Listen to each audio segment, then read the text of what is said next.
చాలా కాలం క్రిందట ప్రవక్త ఇర్మియాకు కనిపించి ఏం చెప్తున్నాడంటే, ప్రజల శాశ్వతమైన ప్రేమతో నిన్ను నేను ప్రేమించుచున్నాను. అది చాలా కాలం క్రిందట ఈ ఇర్మియాకు దేవుడు ప్రత్యక్షమై నేను నిన్ను ప్రేమించుచున్నాను. అవును, ఇప్పుడు మన దేవుడు యేసు ప్రభు మంచి దేవుడు, ప్రేమించే దేవుడు, ప్రేమ కలిగిన దేవుడు. ఏ ప్రేమంట? శాశ్వతమైన ప్రేమతో, కొంతకాలం కాదు, శాశ్వతముగా ప్రేమించే దేవుడు. ఈ లోకంలో ఇప్పుడు భయంకరమైన ప్రేమలు కనిపిస్తున్నాయి. ప్రజల స్వార్థ ప్రేమలు, కొన్ని ప్రేమలు వాళ్ళకు ఉపయోగపడే ప్రేమలు, ఆ ప్రేమలు కూడా ప్రాణాలు తీస్తున్నాయి, నష్టాలు చేస్తున్నాయి, మోసాలు చేస్తున్నాయి. కానీ దేవుని ప్రేమ శాశ్వత కాలము ప్రేమించి ఆయన మన కొరకు తండ్రుగాలుగా బలియాగమైపోయి మనల్ని ప్రేమించి మన కొరకు సిలువలో తన రక్తాన్ని కాచి మన నిమిత్తము ఆయన భూలోకానికి వచ్చి మన బాధలను మన కష్టాలు తీసివేయటం, మనం ప్రేమించి మనల్ని తిరిగి పరలోక రాజ్యాన్ని చేర్చడానికి ఆయన ప్రేమ ఎంతో గొప్పది. అందుకే ఆయన మన కొరకు ప్రాణం పెట్టిన ప్రేమ. యేసయ్య ప్రేమ ఎటువంటిదండి? యేసయ్య ప్రేమ ప్రాణం పట్టిన ప్రేమ, మనల్ని బ్రతికించే ప్రేమ, మనల్ని ఆదరించే ప్రేమ, మన దుఃఖాన్ని తొలగించే ప్రేమ, మనకు సంతోషమిచ్చే ప్రేమ, మనల్ని నిత్యము నిలబెట్టే ప్రేమ, పరలోకము చేర్చే ప్రేమ. కనుక మరి ఇటువంటి ప్రేమను మనం జ్ఞాపకం చేసుకొని ప్రభు అంటున్నాడు, విడువక నేను నీ ఎడల కృప చూపుచున్నాను. కృపగల దేవుడు, విడిచిపెట్టే దేవుడు కాదు, అంతవరకు ఆదరించే దేవుడు. ఈ భూలోకంలో నిన్ను నన్ను ఉద్యోగపెట్టేసి పుట్టించి పంపించి పెద్దవారిని చేసి వృద్ధాప్యం వరకు మరలా మరణం వరకు కాపాడుతూ మరణానంతరం కూడా పరలోకంలో ఆయన శాశ్వత కృప చూపించే దేవుడు. ప్రియ దేవుడా, దేవుని ప్రేమను జ్ఞాపకం చేసుకొని దేవుని యొక్క సన్నిధికి వచ్చి ఆయన మాటలు విని ఆయనను మనం ప్రేమించాలి. ప్రేమించే దేవుడు మంచి దేవుడు. దేవుడు నిన్ను ప్రేమించుచున్నాడు అనటానికి ఇదిగో ఈ మాటలు మనకు చాలా ప్రాముఖ్యము కలుగజేస్తూ ఉన్నది. మనం నమ్మాలి, ప్రేమ కలిగిన దేవుడు. నిజముగా ఆయన మనం ప్రేమించకపోతే ఈ రోజున మనం ఎలా ఉన్నాము? మీరు ఎలా కానీ నేను మాత్రమే ఉన్నాను. ప్రియదేవులారా, ఈ గొప్ప ప్రేమ, ఆయన గొప్ప ప్రేమ నన్ను బ్రతికించింది, నన్ను సజీవుడిగా ఉంచింది, నన్ను నిలబెట్టింది, నన్ను ఆదరిస్తుంది. నన్ను ప్రేమించిన దేవుడు నిన్ను కూడా ప్రేమిస్తున్నాడు, నిన్ను కూడా ప్రేమిస్తున్నాడు, అందరినీ ప్రేమిస్తున్నాడు. యేసయ్య అందరికీ ఉపకారి. దేవుడు లోకమును ఎంతో ప్రేమిస్తున్నాడు. కనుక దేవుడు యేసయ్య మంచి దేవుడు, యేసయ్య మంచి దేవుడు, ప్రేమించే దేవుడు, గొప్ప దేవుడు. కనుక ఆయన ప్రేమను మరి మనము తెలుసుకున్నప్పుడు ఆయనతో కలిసి జీవించగలం. ఆయన ప్రేమతో నిన్ను ప్రేమిస్తున్నాడు. ఇంకా నువ్వు ప్రేమలో లేకపోతే కష్టాల్లో, బాధల్లో, ఇబ్బందులు, సమస్యలతో ఉన్నావా? ఎవరు నిన్ను ప్రేమించటం లేదనుకుంటున్నావా? అయితే యేసు ప్రభు మాత్రం నిన్ను ప్రేమిస్తున్నాడు అన్న సంగతిని జ్ఞాపకం చేసుకోవాలి. అదే ఇర్మియా గ్రంథం 29వ అధ్యాయం, కొంచెం వెనక్కి రండి. 29వ అధ్యాయంలో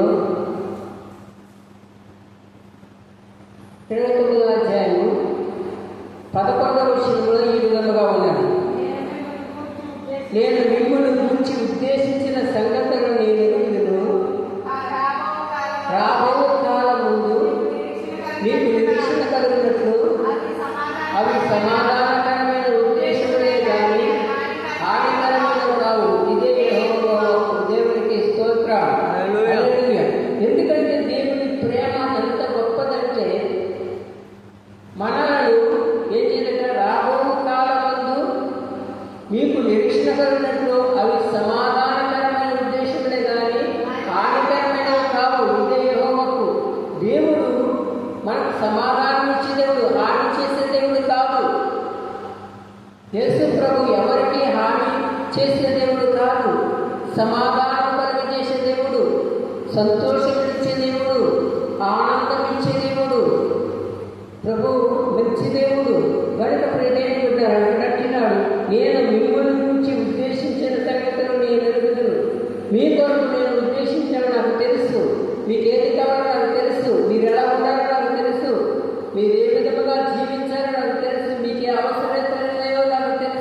మీ కష్టమేమిటో నాకు తెలుసు అని దేవుడికి అన్ని సమస్తమును తెలుసు కనుక మనం ఎప్పుడైతే ఆయనను వెంబడించి ఆయన సన్నిధిలో ఉండి ఆయన్ని ప్రేమిస్తూ ఆయన మనల్ని ప్రేమించాడు కనుక మనం కూడా ఆయన ప్రేమించి ఆయన యొక్క సన్నిధిలో ప్రభువా నా బాధని నా కష్టమిది నా ఇబ్బందిని అని చెప్పుకుంటే తప్పనిసరిగా దేవుడు ఆలకించి సమాధానం ఇస్తాడు. అందుకంటున్నాడు కదా ఆయన రాబో కాలం ముందు ఒకవేళ ఇంతవరకు నీ జీవితంలో సమాధానం లేదేమో, మేలు లేదేమో, ఇబ్బందులతో ఉన్నమో, కష్టాలతో ఉన్నమో, అనారోగ్యంతో ఉన్నవేమో, బాధలతో ఉన్నవేమో నా ప్రియ సహోదరి సహోదరుడా, ఇదిగో దేవుడంటున్నాడు రాబో కాలంలో రాబో దినాలు నేను నీకు నిరీక్షణ కలిగినట్టు అవి సమాధానకరమైన ఉద్దేశంలో కానీ హానికరమైనవి కావని ఇదే యెహోవాకు.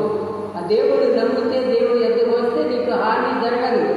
ఒకవేళ హాని జరుగుతున్న సమయంలో దేవుడు ఎదురు వచ్చేవా దేవుడు నిన్ను ఆదుకొని ఆదరిస్తాడని దేవుడి వాక్యం ద్వారా మనము తెలుసుకుంటున్నాం. నేను మిమ్మల్ని గురించి ఉద్దేశిస్తున్నాను, మిమ్మల్ని గురించి ఆలోచిస్తున్నాను, మీ కష్టాల గురించి ఆలోచిస్తున్నాను, మీ ఇబ్బందుల గురించి ఆలోచిస్తున్నాను. నా ప్రియ సహోదరి సహోదరుడు నా దగ్గర ప్రభాడు ప్రయాసపడి భారం మోయించిన వారులారా నా యొద్దకు రండి, నేను మీకు సమాధానం ఇస్తానంటున్నాడు. సమాధానం లేకుండా ఉంచినావా? సంతోషం లేకుండా ఉన్నావా? నీ కుటుంబంలో ఎన్నో ఇరుకులు ఇబ్బందులు సమస్యలతో సతమతమైపోతున్నావా? నా ప్రియ సహోదరి సహోదరి, ఇదిగో ఈ మధ్యాహ్నకాల సమయంలో దేవుడు నిన్ను పిలుస్తున్నాడు. నీకు సమాధానం కలగచేయాలని చూస్తున్నాడు. నీకు హాని జరగకుండా చూడాలని యేసయ్య చూస్తూ ఉన్నాడు. నీకు హాని చేసే వారి దగ్గర తప్పిస్తాడు. నిన్ను కష్టాల కూడా నడిపించే పరిస్థితులను తప్పిస్తాడు. నిన్ను వ్యాధుల కూడా నడిపిన పరిస్థితులు కూడా నడుస్తున్న వాటిని నీవు విడిచిగలుగుతావు. కనుక ప్రియ దేవుని బిడ్డ ఈ విషయాన్ని జ్ఞాపకం చేసుకొని మరి దేవుడి దగ్గరికి వస్తే దేవుడు నిన్ను గురించి ఉద్దేశించిన సంగతులు ఆయన ఎరుగు. కనుక దేవుడు నీ యొక్క కార్యము, నీ కష్టాలు, నీ బాధలు చూస్తున్న దేవుడు. నీకు సమాధానం కలగాలని దేవుడు ఎంతగానో కోరుకుంటున్నాడు.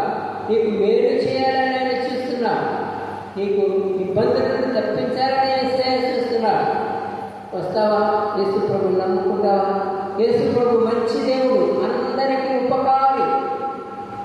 ఆయన అందరినీ ప్రేమిస్తున్న దేవుడు. ఆయన ప్రేమమయుడు. ముందు ఆయన ప్రేమించాడు కనుకనే దేవుడు మనము తర్వాత దేవుడిని ప్రేమిస్తున్నాం. దేవుని కూడా దేవుని సన్నిధికి వస్తావా? దేవునితో మాట్లాడతావా? దేవుని తండ్రి విశ్వాసం ఉంచుతావా? నిరీక్షణ కలిగి ఉంటావా? నీకు హానికరము యేసు ప్రభు నమ్ముకుంటే హాని కలగదు. హానికరమైన సంగతులు పెట్టినాడు. సమాధానమైన ఉద్దేశంలో కానీ హానికరమైనవి కావు. దేవుడు సమాధానం ఇచ్చే దేవుడు కానీ హాని చేసే దేవుడు కాదు. ఒకవేళ నీకు హాని కలుగుతుందంటే దాన్ని తప్పించే దేవుడు, ఆదరించే దేవుడు, బలహీనతలను తొలగించే దేవుడు. అదేవిధంగా మరి యొక్క మాటను మనం జ్ఞాపకం చేసుకుందాము. కీర్తనాకారుడు ఒక మాట చెప్తున్నాడు. కీర్తనాకారుడు కీర్తన గ్రంథము 103వ అధ్యాయము కీర్తనాకారుడు అంటున్నాడు, ఒక మాట చెప్తూ ఉన్నాడు. చూద్దాం మనం ఎలా ప్రేమిస్తున్నాడు చేస్తే మనం జ్ఞాపకం చేసుకుందాం. 103వ కీర్తన 11వ వచనాన్ని చదువుదాం. 103:13. తండ్రి తన కుమారుల ఎడల జాలిపడినట్లు యెహోవా తన యందు భయభక్తులైన వారి ఎడల జాలిపడుతు. దేవునికి స్తోత్రం. హల్లెలూయా. తండ్రి తన కుమారుల ఎడల జాలిపడినట్లు. ఈ భూలోకములో మరి ఒక తండ్రి ఒక కుమారుని ప్రేమిస్తున్నట్లు, కుమారుని జాలి పడుతున్నట్లుగా ఒక కుమారుడికి ఎలా అయితే కష్టం వచ్చినా, బాధ వచ్చినా, ఏది ఇబ్బంది కలిగినా వెంటనే తండ్రి నాకు పలానా అవసరంతో ఉన్నది, పలానా కష్టంలో ఉన్నాను, పలానా ఇబ్బందులో ఉన్నానంటే ఎలాగైతే తన తండ్రి కుమారుడు పట్ల జాలి పడతాడో అలాగే దేవుని యందు భయభక్తులు గల వారి ఎడల ఆయన జాలి పడుతుంది. మరి ఎవరైతే యేసు ప్రభువునందు భయభక్తి కలిగి జీవిస్తారో ఉంటారో వారి ఎడల తప్పనిసరిగా భయభక్తులు కలిగిన వారి ఎడల దేవుడు ఏం చేస్తాడట? జాలి పడతాడట. జాలి కలిగిన దేవుడు, కరుణ గల దేవుడు.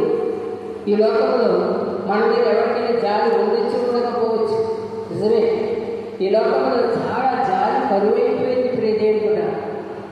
జాలి లేదు ఎవరికి, దయలేదు ఎవరిని, ఎవరు కూడా మనల్ని ప్రేమించేవారు లేరు, జాలి పడేవారు లేరు మన మీద.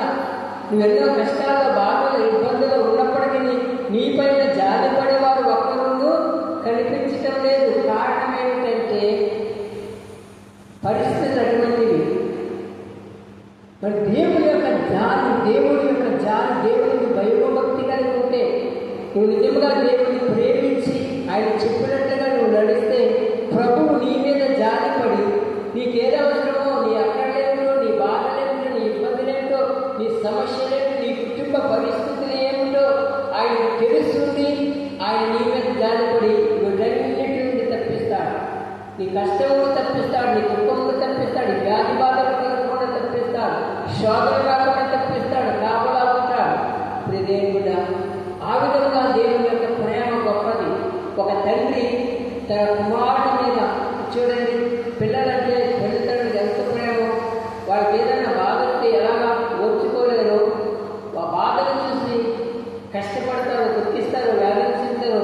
ఆ విధముగా మన తండ్రి యేసయ్య మన మీద జాలిపడి మనం రక్షిస్తాడు, మనల్ని ఆదరిస్తాడు. అయితే మనం దేవుని భయం భక్తి కలిగి ఉండాలి. అందుకే ఇక్కడ చక్కటి మాట మొదటి విషయంలో అంటాడు, నా ప్రాణమా యెహోవాను సన్నతించుము, నా అంతరంగంలో ఉన్న సమస్తమా ఆయన పరిశుద్ధ నామమును సన్నతించుము. నా ప్రాణమా యెహోవాను సన్నతించుము, ఆయన చేసిన ఉపకారములను దేనిని మరువకము. అవును ప్రియదేవుడు కదా, మనం దేవుని కూడా మర్చిపోకూడదు. దేవుడు చేసిన మేలులను బట్టి మర్చిపోకుండా ప్రాణంతో చెప్పుకోవాలి, నా ప్రాణమా. మరి నీ పట్ల ఎన్నో మేలు చేశాడు దేవుడు, నీకు ఎన్నో ఉపకారాలు చేశాడు కనుక నీ ప్రాణంతో నువ్వేం చెప్పుకోవాలి, నా ప్రాణమా యెహోవాను సన్నతించు, దేవుని స్తుతించు, ఘనపరచు, మహిమపరచు. నిజమే ఈ ప్రాణం పది విధాలుగా వెళ్ళిపోతుంది, పది విధాలుగా అనేకమైన ఆలోచనలతో నిండిపోతున్నది. కనుక ప్రియ దేవుడిట ఆ విధంగా మనం పొందకుండా దేవుని సన్నిధానంలో, దేవుని యొక్క సన్నిధిలో, దేవునితో మాటల్లో మనం నడుస్తూ మనము నిందారహితులుగా ఉండాలి. దేవుడు చెప్పినట్టుగా మనము ముందుకు సాగితే తప్పనిసరిగా దేవుడు మనల్ని ప్రేమిస్తున్నాడు. ఆయన నిన్ను ప్రేమిస్తున్నాడు, నీ కుటుంబాన్ని ప్రేమిస్తున్నాడు. దేవుడు ఇచ్చిన భర్తను, భార్యను, పిల్లలను ప్రేమించి ఆయన ఎన్నో గొప్ప కార్యాలు చేస్తూ ఉన్నాడు. అయితే ఇంకొక మాటను మనం జ్ఞాపకం చేస్తున్నాము. యోహాను పత్రిక, మొదటి యోహాను రాసిన పత్రిక, యోహాను రాసిన పత్రిక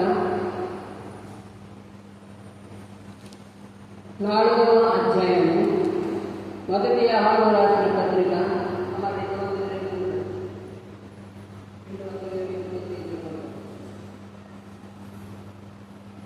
మొదటి యోహాను రాసిన పత్రిక 4వ అధ్యాయము 16వ వచనంలో ఈ విధముగా ఉన్నది.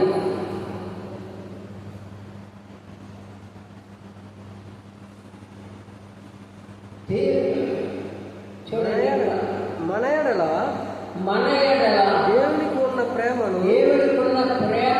మెరిగిన వారమై దాన్ని నమ్ముకొని ఉన్నాము. దేవుడు ప్రేమ యందు నిలిచియున్నాడు,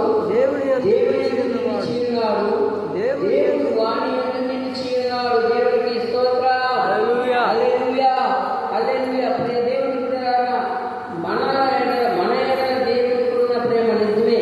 నీ ఎడల, నా ఎడల దేవుడికి ఎందుకు ప్రేమ ఉన్నది? దేవుడు ఎందుకు ప్రేమిస్తున్నాడు అంటే ఆయన చేతులతో నిన్ను నన్ను నిర్మించాడు. ఆయన మనకు స్వరూపం ఇచ్చాడు. తల్లి గర్భంలో నుండి పిండంలో రూపించకపోతే దేవుని కన్నులు నిన్ను చూశాయి. అది దేవుని ప్రేమ. మనల్ని ఎవరు చూడకపోయినా కానీ మొదటిగా మనల్ని చూసిన దేవుడు యేసయ్య, మనల్ని చేసిన దేవుడు యేసయ్య. కనుక ఆయన వచ్చినాడు కదా, మన ఎడల దేవునికి ఉన్న ప్రేమ మనం మెరిగిన వారమై దాన్ని నమ్ముకొని ఉన్నాము. దేవుని ప్రేమ మనం ఎరగాలి ముందు, దాన్ని మనం నమ్ముకోవాలి. అందుకే తల్లి గర్భవంతి పిండంగా ఉన్నప్పుడు రూపింపక ముప్పే నేను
మనల్ని ప్రేమించి మన కొరకు విడిపించి మనల్ని ఎక్కడ చేర్చాలని వాళ్ళలో తనకున్న రాజ్యములకు పరలోక రాజ్యానికి చేర్చడానికి ఆయన ఇష్టపడుతున్నాడు. అందుకే మన యొక్క దేవుడికి ఉన్న ప్రేమ మనం ఎదిగిన వారమే దాన్ని నమ్ముకొని ఉన్నాము. దేవుడు ప్రేమాస్వరూపే ఉన్నాడు.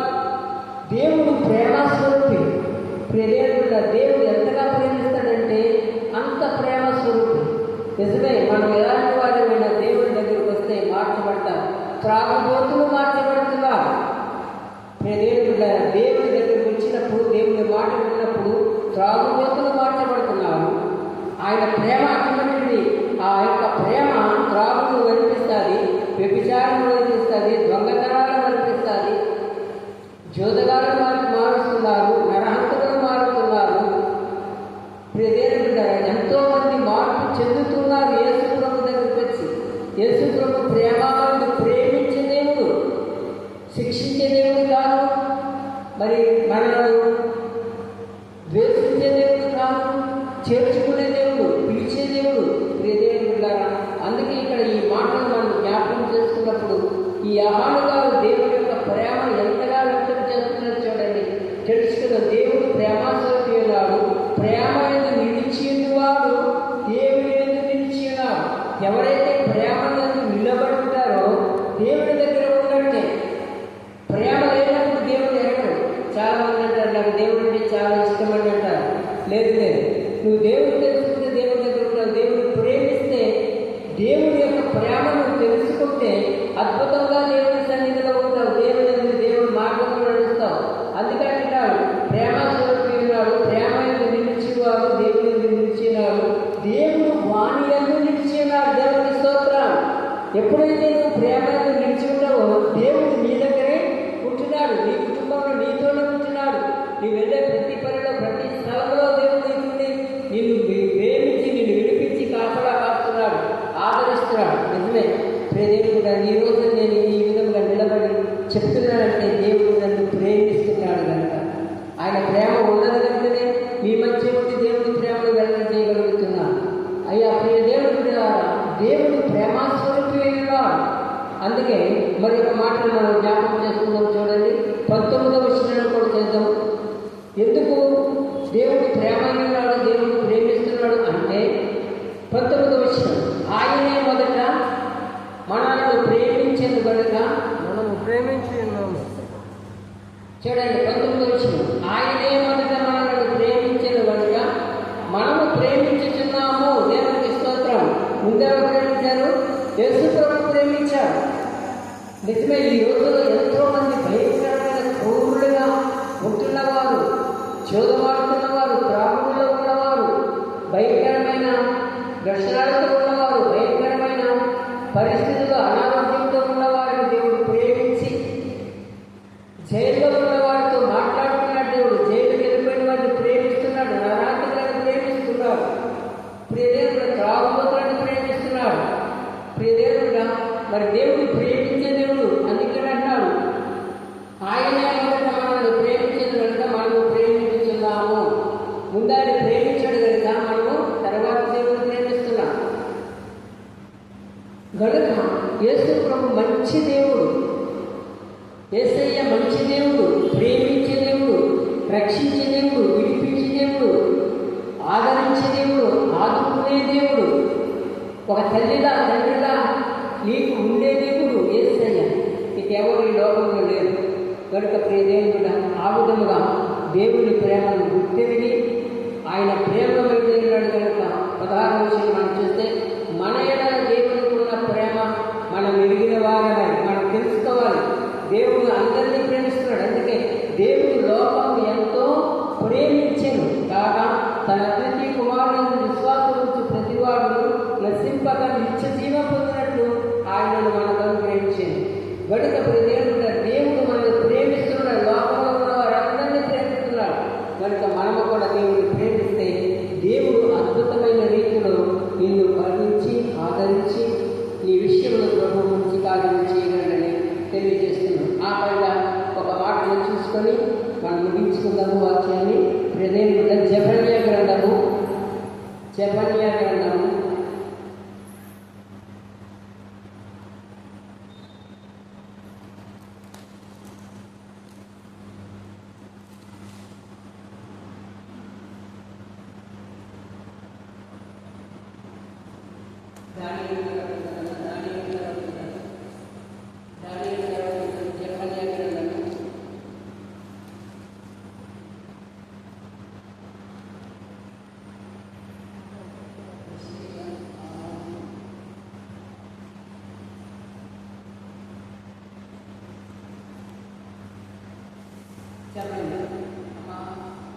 773 కేసులు వస్తుంది. 774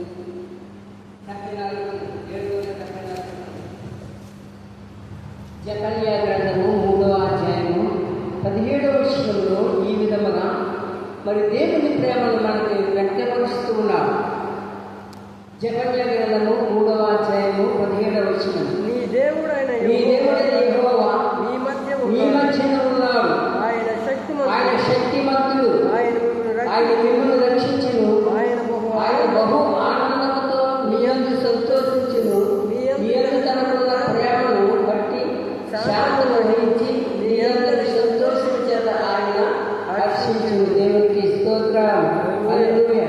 నీ దేవుడైన యెహోవా నీ మధ్య ఉన్నాడు. ఎక్కడున్నాడమ్మా?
ఓకే, 17వ వచనం అమ్మా, 3:17 వచనం చదవండి. నీ దేవుడైన యెహోవా నీ మధ్యన ఉన్నాడు. దేవునికి స్తోత్రం. మన దేవుడు ఎక్కడ ఉండే దేవుడమ్మా? మనతో ఉండే దేవుడు. అందుకే ప్రభువు చెప్పారు, 18 చెప్పాడు, ఎక్కడ ఇద్దరు లేక ముగ్గురు నా నామమున ఏకీభవిస్తారు వారి మధ్యలో నేను ఉంటాను. ఇప్పుడు మన మధ్యలో ఉండే దేవుడు ఒక సమూహం ఉన్న వారి మధ్యలో ఉంటాడు, ఇద్దరు ముగ్గురు ఉన్న వారి మధ్యలో ఉంటాడు. నీ ఇంటిలో ఉండే దేవుడు, నీ హృదయంలో ఉండే దేవుడు ఈయన. మన దేవుడు ఎక్కడున్నాడు? నీ దేవుడైన యెహోవా నీ మధ్యలో ఉన్నాడు. ఆయన శక్తిమంతుడు. దేవుడికి స్తోత్రం. ఆయన శక్తి గల దేవుడు. ఏ పనిని చేయడానికి సామర్థ్యుడు. ఒక్కోసారి మనకి శక్తి లేకపోవచ్చు, సామర్థ్యం లేకపోవచ్చు, కానీ ఆయన శక్తిమంతుడు. తర్వాత అంటున్నాడు కదా, ఆయన మిమ్మల్ని రక్షించును. ఇది కూడా ఎవరో రక్షించలేరు ఈ లోకంలో. ఎంతమంది ఉన్నప్పటికీ, ఎవరు ఉన్నప్పటికీ రక్షించేవారు ఒక్కడే. రక్షకుడు యేసుక్రీస్తు ఒక్కడే. ఆయనే దేవుడు. యేసుక్రీస్తే నిన్ను అనేకమైన విషయంలో రక్షించగలడు. పాపమును రక్షించగలడు, విముక్తి రక్షించగలడు, మరి శాపమును రక్షించగలడు, బాధలను రక్షించే దేవుడు ఆయన. ఆయన రక్షించును. ఆయన బహు ఆనందముతో నీ యందు సంతోషించును. అమ్మా, దేవుడు నిన్ను చూసి ఆనందిస్తాడు. నిన్ను నన్ను చూసి ఆనందించి సంతోషించే దేవుడు. మనల్ని చూసి ఆనందించే దేవుడు. అవును, మనము మన పరిస్థితి, మన పిల్లలు చూసినప్పుడు మనకి ఒక్కోసారి మన పిల్లలు కొన్ని పనులు చేసినప్పుడు ఆనందిస్తాము. కొన్ని మంచి పనులు చేయకపోతే ఎలా దుఃఖిస్తామో, అలాగే నిన్ను నన్ను చూసి, నిన్ను నన్ను చేసిన ఆయన, నిన్ను నన్ను నిర్మించిన ఆయన, నీ కొరకు నా కొరకు ప్రాణపడుతున్న దేవుడు. నీవు నేను సరిగ్గా లేకపోతే మనం చూసి దుఃఖపడకుండా ఆయన సంతోషించే దేవుడు. అందుకంటున్నాడు, ఆయన బహు ఆనందముతో నీ యందు సంతోషించును. నీ యందు తనకున్న ప్రేమను బట్టి శాంతము వహించి నీ అందరి సంతోషం చేత ఆయన నిన్ను హర్షించు. దేవునికి స్తోత్రం. హల్లెలూయా. ఆయనకున్న మన ప్రేమ, మన మీద ఉన్న ప్రేమ, అందుకే మనల్ని ప్రేమించిన ప్రేమ. దేవుడు ప్రేమమయుడు. దేవుడు నిన్ను ప్రేమిస్తూ ఉన్నాడు. కనుక దేవుడుగా నువ్వే కష్టంలో ఉన్నా, ఏ బాధలో ఉన్నా, ఏ దుఃఖంలో ఉన్నా, ఏ వేదనతో ఉన్నా, ఏ బలహీనతతో ఉన్నా, రా, యేసయ్య నిన్ను ప్రేమిస్తున్నాడన్న సంగతిని మర్చిపోవద్దు. దేవుడు లోకమును ప్రేమిస్తున్నాడు. దేవుడు అందరినీ ప్రేమిస్తున్నాడు. అయితే ఎవరైతే ఆ ప్రేమను తెలుసుకొని దేవుడి దగ్గరికి వస్తారో, అప్పుడు ఖచ్చితంగా దేవుడు నీ అందరి సంతోషం చేత ఆయన హర్షించుతున్న దేవుడు. హర్ష వ్యక్తం చేస్తాడు. దేవుడు నిన్ను జీవిస్తాడు. దేవుడు నిన్ను బలపరుస్తాడు. నీ కష్టాలను, నీ కన్నీటిని తుడిచివేసే దేవుడు. ఆయన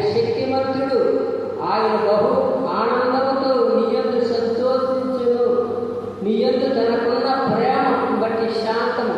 నువ్వెంతగా బాధపడుతున్నా, నువ్వు మాట వినకపోయినా, నువ్వు రాకపోయినా, ఆయన కోపం పుట్టించినా, ఏదేమైనా దేవుడు నీ గురించి శాంతం వహిస్తున్నాడు. ఇక ఒక రోజు రేపు వస్తుంది, ఎల్లుండి వస్తుంది, నా కుమార్తెని ఎదురు చూస్తూ చేతులు చేస్తూ దినమెల్లా నీ కొరకు ఆయన చేతులు చాపుతున్నాడు. నిన్ను ప్రేమిస్తున్నాడు. ఎవరు ప్రేమించలేరు. ప్రేమిస్తున్నాడు. ఈ లోకంలో ప్రేమించేవారు ఎవరు లేరు, కానీ దేవుడు ఒక్కడే ప్రేమించే దేవుడు. ఆయన ప్రేమ నేను చూరగొన్నాను. ఆయన ప్రేమ నా మీద నన్ను ప్రేమిస్తున్నాడు కనుక నేను ఈ రోజున సజీవుడిగా ఉన్నాను. దేవుని ప్రేమ మనము తెలుసుకోవాలి. దేవుడి ప్రేమను మనము గమనించాలి, గుర్తించాలి. దేవుడు ప్రేమ ఉన్నాడు కనుక దేవుడి సన్నిధిలో మనమందరం కూడా ఆ విధంగా ముందుకు సాగుదాము. దేవుని ప్రేమను మనం తెలుసుకుందాం. ఆఖరిగా ఈ మాటలు మాట్లాడి ముగిస్తాను. నీ దేవుడైన యెహోవా నీ మధ్యలో ఉన్నాడు. అమ్మా, నువ్వు నమ్మిన దేవుడు నీతోనే ఉన్నాడు. నీ కూడా వస్తున్నాడు. నీ ఇంట్లో ఉన్నాడు. నీ కార్యం చూస్తున్నాడు. నీకు ఆయన శక్తిమంతుడు. ఆయన శక్తిమంతుడు. ఆయన మిమ్మును రక్షించును. నన్ను ఎవరు రక్షించాలనుకోవద్దు.